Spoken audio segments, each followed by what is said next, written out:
Well, we can get all the latest on the ground now from Senior Intelligence Analyst at McKenzie Intelligence Services, Stuart Ray. Stuart, what do you make of those comments from President Biden? This is clearly, President Biden is signalling that he's open to negotiate with Moscow, but it must be under the terms of genuinely looking to end the war. For its part, Moscow is intimating a willingness to talk with Washington to secure its interests, that being the key phrase. At this stage, President Putin will not compromise on his aims, and he will not settle for anything short of securing the recently annexed territories within Ukraine. And he will continue in his determination to achieve his military aims, whatever the cost.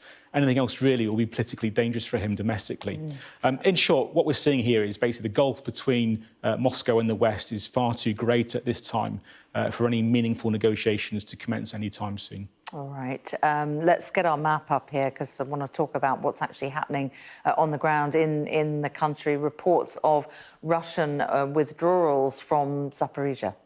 Yeah, we're seeing early reports of some troop movements withdrawing from the front line in the Zaporizhia Oblast.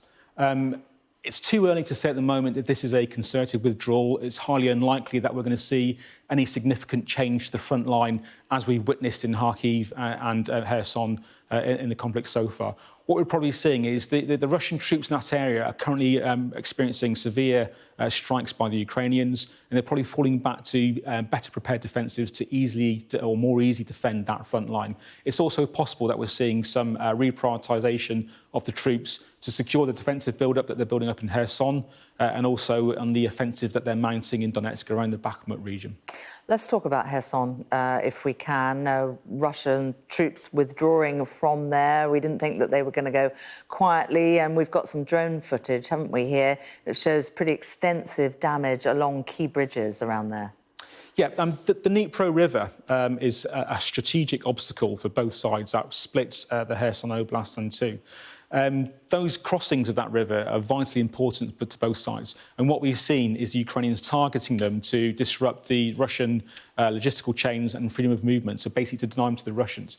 What we're seeing here is the evidence of the fighting, and we're seeing some particularly bad damage to the ground and to the infrastructure. This is the Kakhovka Dam. It's a hydroelectric plant.